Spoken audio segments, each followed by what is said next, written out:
8.4 rating ഉള്ള ഒരു Japanese animated series ആണ് ചെയിൻസോ മാൻ. 12 എപ്പിസോഡുകൾ ഇറങ്ങിയൊരു ഫസ്റ്റ് സീസൺ മാത്രമേ ഇത് ഇറങ്ങിയിട്ടുള്ളൂ. സെക്കൻഡ് സീസൺ ഉടനെ ഈ വർഷം കാണുമെന്ന് പറയുന്നു. അടിപൊളി ഒരു സീരീസാണ്. Action, violence, emotions, mix of emotions ഉള്ള ഒരു സീരീസ് തന്നെയാണ്.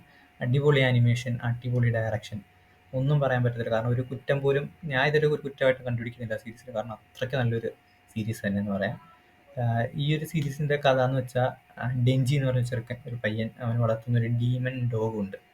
അപ്പോൾ ആ ഡീമൺ ഡോഗ്, ഡെഞ്ചി മരിച്ചെന്ന് തന്നെ പറയാം. ആ ഒരു സമയത്ത് ഈ ഡീമൺ ഡോഗ് തൻ്റെ ജീവൻ അവന് കൊടുത്തിട്ട് പകരം അവൻ്റെ സ്വപ്നങ്ങൾ യാഥാർത്ഥ്യമാക്കാൻ വേണ്ടി പറയും.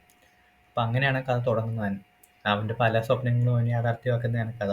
വളരെ രസകരമാണ്. കണ്ടുകൊണ്ടിരിക്കുമ്പോൾ നിങ്ങൾക്ക് മനസ്സിലാവും. ചില റീൽസൊക്കെ നിങ്ങൾ കണ്ടിട്ടുണ്ടെങ്കിൽ നിങ്ങൾക്ക് കുറച്ചൊക്കെ കത്തും. ഞാനും അങ്ങനെ റീൽസ് കണ്ടിട്ടാണ് ചെയിൻസോ മാൻ ആദ്യം ഇങ്ങനെ കുറച്ച് എന്താ പറയുന്നത് 3-4 എപ്പിസോഡ്സ് കഴിഞ്ഞ് പിന്നെ കുറച്ച് റീൽസ് കണ്ടപ്പോൾ ഞാൻ വളരെ വ്യത്യസ്തമായൊരു സ്റ്റോറി ലൈൻ ആയിരിക്കുമല്ലോ എന്ന് കരുതി. അങ്ങനെ പെട്ടെന്ന് അതിനുവേണ്ടി കാത്തിരുന്ന് കാണാനുണ്ടായിരുന്ന എപ്പിസോഡ്സ് തീർത്തിട്ട് പിന്നെ ബാക്കി എപ്പിസോഡ്സിനെ കാത്തിരിക്കുകയായിരുന്നു.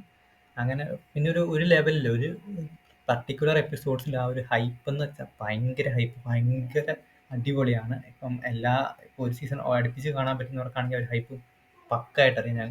ഞാനിങ്ങനെ ഒരു ആഴ്ചയൊക്കെ ഇങ്ങനെ കാത്തിരുന്ന് എപ്പിസോഡ് ഇറങ്ങി കാണാൻ നേരത്ത് അത്ര ഒരു ലാഗ് വന്നായിരുന്നു. പക്ഷെ അടുപ്പിച്ച് ഇപ്പോൾ കാണുന്നവരാണെങ്കിൽ കുറച്ചേറെ ആ ഒരു ലെവലിൽ തന്നെ പോവുക. തീർച്ചയായിട്ടും കണ്ടിരിക്കേണ്ട ഒരു എപ്പിസോഡ്, ഒരു സീരീസ് തന്നെയാണ് ചെയിൻസോ മാൻ.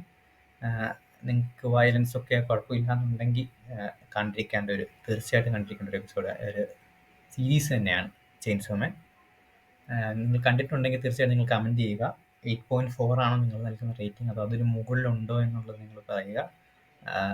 ആനിമേഷൻ എങ്ങനെയുണ്ട്, നിങ്ങൾക്ക് ഇഷ്ടപ്പെട്ട എപ്പിസോഡുകൾ ഏതൊക്കെയാണ് എന്നൊക്കെ ഉണ്ടെന്ന് ജസ്റ്റ് കമൻറ്റ് ചെയ്യുക. അടുത്തൊരു വീഡിയോയിൽ കാണുന്നവർ ബൈ.